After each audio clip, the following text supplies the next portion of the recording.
Ces temps-ci, je vais de ouf au cinéma, notamment dû à la sortie du film Michael. As you may know or not, I am a big fan of Michael Jackson. Look at this. Il est toujours là à côté de moi. Désolée à ceux qui regardent pas la version vidéo du podcast. Et en fait, je sors toujours avec cette même sensation en sortant au cinéma. Cette sensation que je peux combattre l'impossible. Ça me donne tellement d'espoir d'aller au cinéma. Même pas que au cinéma. Quand je regarde des films chez moi, genre là récemment, je me suis refait tous les Spider-Man. De Tobey à Tom Holland, je me suis tout refait. J'ai kiffé. Et ça m'a donné l'impression que je pouvais sauver le monde. Alors que techniquement, j'ai pas de super pouvoir, tu vois, je peux pas, mais je sais pas, ça me redonne ce genre de motivation.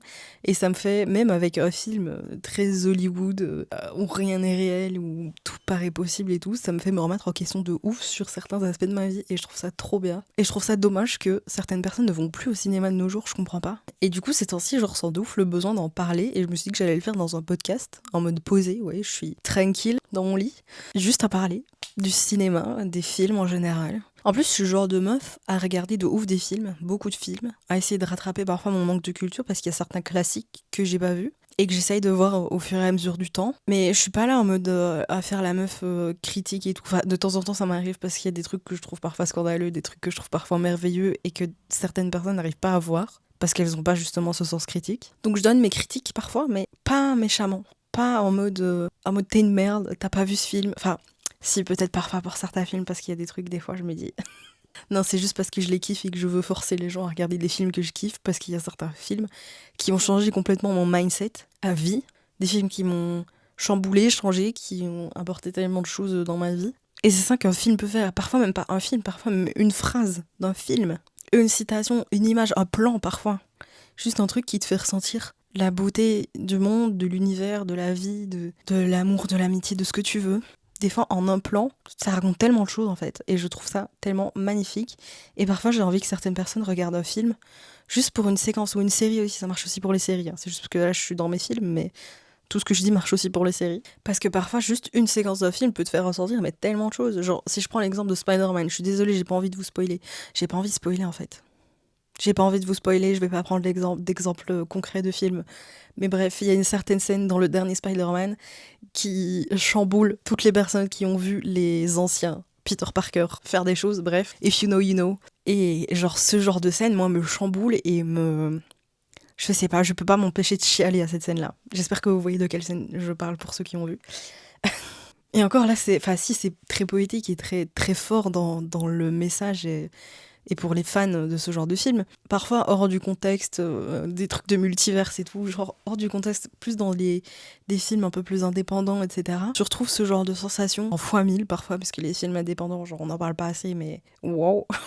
Et je vis pour ça, je vis pour ressentir des choses que je peux pas ressentir au quotidien parce qu'il y a des choses que tu vis pas, il y a des choses que tu vis seulement au travers de certains personnages, que ce soit en famille, en amour, en amitié, en aventure, en rêve. Il y a des films qui te font rêver, il y a tellement de films qui m'ont fait rêver, qui me remettent un rêve dans la tête à cause d'un personnage qui vit des trucs de fou, qui tente des trucs de fou, parce que parfois c'est pas juste de la chance, parfois tu dois provoquer les opportunités, et c'est aussi en ça que certains films me nourrissent mais profondément. Et ouais, des fois ça te donne un boost de motivation, et parfois ça déclenche un truc chez toi, parce que je vois des signes en tout, et je me dis, si j'ai vu ça et que je ressens ça, c'est pas pour rien, tu vois, parce que tu ressens pas certaines choses pour rien. C'est qu'il y a un truc en toi qui te dit, ah, ça te touche, peut-être que c'est vers ce truc-là que tu dois aller, peut-être que tu dois essayer de prendre une direction similaire à un personnage qui a été écrit dans la chambre de quelqu'un ou autour d'une table avec plein de scénaristes, j'en sais rien, mais peut-être que ça peut te guider, tu vois. Et ouais, on parle juste d'inspiration là, mais des fois, une inspiration, ça peut te guider tellement loin. Et là, je parle de films, de séries, mais on peut prendre ça aussi avec la musique, hein. Mais là, j'ai envie de rester sur mes films parce que ces derniers temps, je me rends compte à chaque fois que je suis au cinéma à quel point je suis heureuse d'être là, parce que je suis dans une pièce avec que des gens qui se sont dit ah tiens, on va aller voir ça, et je trouve qu'il y a quelque chose de merveilleux là-dedans, de se dire qu'on se réunit tous dans un endroit pour passer un petit moment ensemble avec des inconnus qui soit vont kiffer le film, soit ne vont pas du tout le kiffer. Genre, quelqu'un peut détester un film pendant que toi, il te chamboule ta vie et il te remet en question. Je trouve ça beau aussi, tu vois, comme l'expérience de chacun peut influer sur la qualité d'un film, si je peux dire ça comme ça. Qualité subjective, évidemment, pas objective, mais je trouve ça dingue. En fait, je trouve ça fou que nous, chaque petit humain, là, comme ça, on peut vivre certaines expériences tous en même temps, à certains moments, on se croise comme ça dans nos vies, et hop, on vit pas les choses de la même façon. Je suis quelqu'un qui pleure beaucoup aussi dans les films. Je suis quelqu'un qui adore me... Enfin, en fait, je m'investis trop dans les films, dans les séries, je m'investis de fou. Et le personnage principal, en général, ou même secondaire, si c'est un personnage secondaire qui me ressemble plus, je vais me caser dans la tête de ce personnage. Et tout simplement, je vais pas le lâcher. Et je vais continuer d'avancer tout le long du film avec ce personnage. Et je vais vivre le truc à fond. Donc, c'est-à-dire que je vais pleurer, je vais être énervée, je vais être heureuse, je vais rire, je vais... Enfin, je peux pleurer de joie à tout moment, tu vois, quand je regarde un film. Tant au cinéma que chez moi. Genre, c'est pas le fait d'être avec des gens qui va m'empêcher de pleurer, ça c'est sûr. Parce que ça fait du bien aussi de ressentir des choses. Ça évacue aussi certains sentiments que t'as en toi. Je trouve ça beau. Je trouve ça magnifique. Et je trouve qu'on n'en parle pas assez. Et je suis tellement triste que Enfin, j'ai l'impression que ça revient un peu le cinéma. J'ai l'impression que les nouvelles générations retournent au cinéma. Et ça, c'est beau. Et ça, c'est magnifique. Et je ne veux pas que le cinéma meure. Ce serait la fin d'un de mes mondes, la fin de... Vous savez, dans Vice Versa, il y a tous les mondes dans nos têtes. Bah, moi, il y a un petit monde, là, c'est le cinéma, les films, les séries. Si ça meurt, je meurs avec, je crois. Ça m'enlèverait une grosse partie de ce que je suis et de mes émotions aussi. D'ailleurs, là, je parle de certains gros films, etc., parfois sérieux, parfois moins, comme Spider-Man, mais les Disney aussi, mon Dieu, les Disney, là, je suis en train de me refaire tous les Disney. Je me suis fait une liste de tous les Disney, de tous les Pixar, tous les Marvel, tous les films Disney, mais qui n'ont rien à voir... Enfin, tous les live-action et les films... qui sont que des films et pas des animations, genre Pirates des Caraïbes et tout. Je me suis fait une gigaliste et je suis en train de tout me refaire. J'adore. Il y a des films que j'ai vus qu'une fois dans ma vie, dont j'ai à peu près tout oublié, parce que je les ai vus parfois il y a beaucoup trop d'années. Et je revis des émotions, tu vois. Je revis des trucs que je redécouvre avec un spectre différent, parce que la plupart des trucs, la dernière fois que je les ai vus, j'étais gosse, tu vois. Et des fois, je me pose et je me dis... Enfin, je prends le temps dans les Disney. Surtout dans les Disney, parce que dans les Disney, il y a tellement de messages cachés, des trucs que tu vois que quand t'es adulte. Et je prends le temps de me poser, d'analyser ça et de me dire, purée, c'est fou. Les morales, les trucs qu'on retrouve dans ces films-là que tu ne comprends pas quand t'es gosse. Et ça, c'est magique. Et j'adore Disney pour ça. I love Disney. Et ce que vous voyez à côté de moi, là, c'est une couette et des housses d'oreiller Disney. Avec le plan de Disneyland Paris dessus. J'adore Disney. Non, mais ce que je veux dire aussi par là, c'est que même les films qui sont soi-disant destinés pour enfants, tu peux retrouver tellement de choses, tellement de messages dedans, tellement de trucs que t'imaginerais même pas en étant enfant. Même dans Bob l'éponge, je crois, tu peux retrouver certaines morales, certaines simplicités des choses, etc. que t'oublies parfois en grandissant. Même juste ton enfant intérieur. Genre moi, ça m'arrive de me mater un épisode de Bob l'éponge parce que ça me rappelle l'innocence et la débilité qu'on a des fois quand on est petit, tu vois. J'adore Bob l'éponge aussi. Enfin, j'adore. Je regarde pas ça tous les jours, mais tu vois ce que je veux dire. Et le truc le plus important, je trouve, c'est de se faire son propre avis. Des fois, tu peux entendre des critiques d'un film qui a floppé de ouf, et toi, tu vas le kiffer. Genre, ça m'arrive souvent. Genre, j'ai pas d'exemple là qui me vient en tête, mais faites-vous votre propre avis aussi. Ne vous fixez pas sur des critiques de gens qui n'ont pas eu la même vie que vous, qui n'ont pas eu les mêmes expériences et les mêmes goûts que vous, finalement, tu vois. Ça sert à rien. Ça sert à rien du tout. Faites-vous votre propre expérience de tout. De tout. Et puis partagez votre avis, parce que c'est pas parce que je vous dis de pas écouter les critiques des gens que vous pouvez pas vous donner votre avis derrière, tu vois. C'est ce qui nourrit aussi le film, et c'est ce qui rend l'analyse d'un film beaucoup plus complète aussi. Un film que tout le monde a adoré, que vous avez détesté, bah, vous allez pouvoir peut-être appuyer certains points que d'autres n'avaient pas vus. Et ça peut créer des débats magnifiques et des discussions magnifiques et des machins. Ou alors ça peut juste se clasher débilement. Voilà, ça sert à rien non plus de se clasher, mais... Bref, j'avais juste envie de parler des films aujourd'hui. Genre, j'ai besoin d'être nourrie de films. Quels sont vos films préférés ? J'ai tellement besoin de savoir quels sont vos films préférés pour me nourrir de nouvelles expériences. Parce que je vis ça comme des expériences. Quand je regarde un film, je n'abuse pas du tout. Je vis ça comme des expériences. Donc donnez-moi vos films préférés. Disney, pas Disney, Marvel, pas Marvel, film indépendant, film hollywoodien, tout. Tout. Je regarde tout, sachez-le. Je suis ouverte à tous les films. À des films hors noir et blanc même. Ça m'est déjà arrivé de regarder des très vieux films qui ont impacté la culture cinématographique, etc. Les vieux films, j'en ai vu une petite flopée, mais j'ai pas vu tous les classiques, etc. Tu vois. Donc ça m'intéresse aussi. Et j'ai envie de parler de films avec des gens et tout, genre c'est un truc que j'adore faire. Films et séries, et donnez-moi des séries aussi. Des trucs un peu moins connus, etc. Moi, si je dois vous donner mon top des films, ça va être difficile, mais je vais déjà vous donner mes tops Disney, parce que du coup, dans ma liste, ça va encore évoluer, donc à mon avis, ce sera pas le top Disney le plus... Il est pas fixe, quoi. Mon top 5, dans les Disney, vraiment Disney, pas Pixar, c'est top 1, Réponse. Top 2, Le Roi Lion 3. Le 3, j'assiste. Le 3, je le trouve sous-coté. J'adore Le Roi Lion 3. Je le trouve très drôle. J'adore le concept du truc. Allez le voir si vous l'avez jamais fait. Vous avez même pas besoin de voir le Roi Lion 2 si vous ne l'avez pas encore vu. Après, regardez Le Roi Lion 2 aussi, c'est cool, mais voilà. Mais regardez Le Roi Lion 3. Top 3, La Belle et la Bête, parce que je trouve que ce film a tout. Il est magnifique. Il est génial, il est dingue, il est beau, il me fait chialer, il me fait sourire, il me redonne espoir en la vie. En 4, c'est La Princesse et la Grenouille. Et en 5, j'ai quand même mis La Reine des Neiges, parce que je trouve que ce film, c'est un classique, tu vois. C'est un classique. Mais après, ça risque de changer, genre, La Reine des Neiges, peut-être qu'elle va dégager à un moment donné.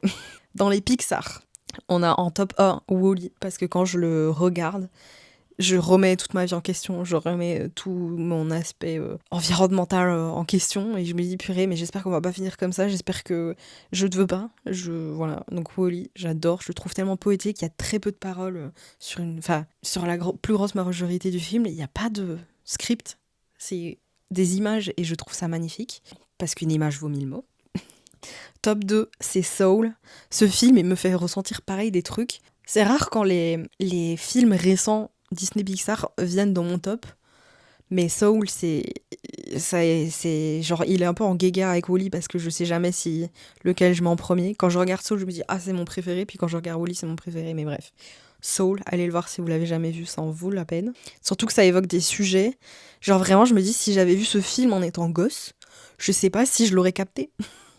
Je sais pas si j'aurais vraiment tout compris, genre ça parle tellement de sujets dont on parle pas quand on est gosse que je sais pas, allez voir Soul, c'est magnifique. Voilà. En 3, je mets Là-haut parce que ce film, il me fait chialer. Et pareil, moi qui a toujours eu envie de poursuivre mes rêves les plus fous, moi aussi je pourrais taper des ballons sur ma maison pour aller jusqu'à des cascades juste parce que c'est joli et que j'ai fait la promesse à quelqu'un de réaliser son rêve d'une manière ou d'une autre. En 4, j'ai mis Coco parce que Coco, quand j'ai envie de chialer, les gars, je regarde Coco. Genre, c'est magnifique comme film. Et en plus, je l'ai vu très longtemps après sa sortie. Genre, vraiment. Et je regrette parce que c'est tellement parfait. Genre, j'adore. Bref, Coco. Et en 5, j'ai mis Jumpers qui vient de sortir. Mais il est très vite monté dans le classement. Parce que pareil, questions environnementales et tout, c'est des questions que je me pose pratiquement tout le temps. Et il m'a fait voir les choses autrement. Et enfin, je les voyais déjà autrement, mais il a appuyé sur certains aspects comme ça. Donc voilà. Les live action et les films, le top est pas du tout fait comme il doit être fait, donc je vais même pas vous le dire parce que même là quand je le vois je me dis mais pourquoi j'ai mis ça, mais bref. Ça je vais pas vous le dire, mais en tout cas voilà pour les Disney et les Pixar. Et si je dois vous faire un petit top 3 comme ça, sans réfléchir, de films en tout genre, parce que du coup il y a tellement de films que je pourrais vous conseiller. Mais top 3, j'en ai déjà parlé, mais Un Nouveau Départ. Qui était un film assez... Il se regarde facilement, tu vois, mais moi, il m'a changé ma vie. J'ai un tatouage sur le poignet pour ce film. Il m'a changé la vie. Genre, vraiment, ça m'a changé la life.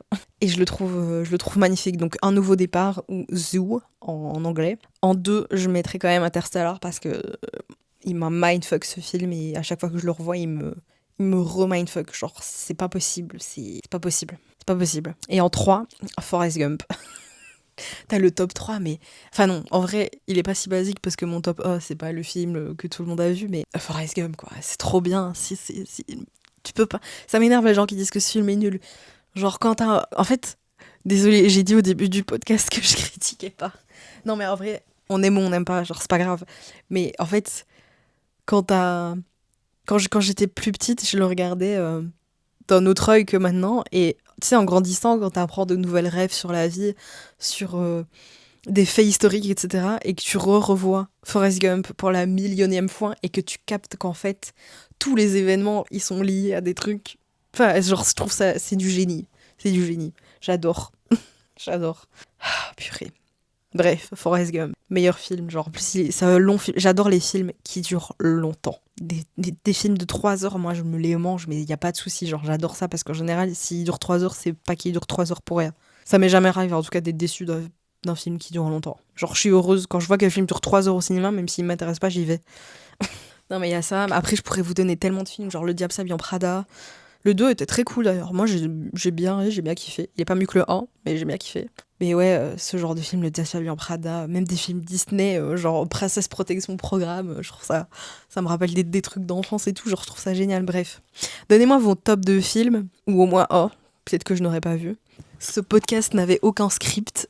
J'ai pas, en fait, j'en ai un peu marre. J'ai un peu arrêté le podcast parce que j'en avais marre de réfléchir à des thèmes et tout. Genre là, pour être honnête, je suis en tenue de chez moi, genre tenue de meuf qui restait chez soi et qui comptait juste travailler à son ordi et basta, tu vois. Et j'ai eu ce sujet en tête et je me suis dit, il faut que j'en parle.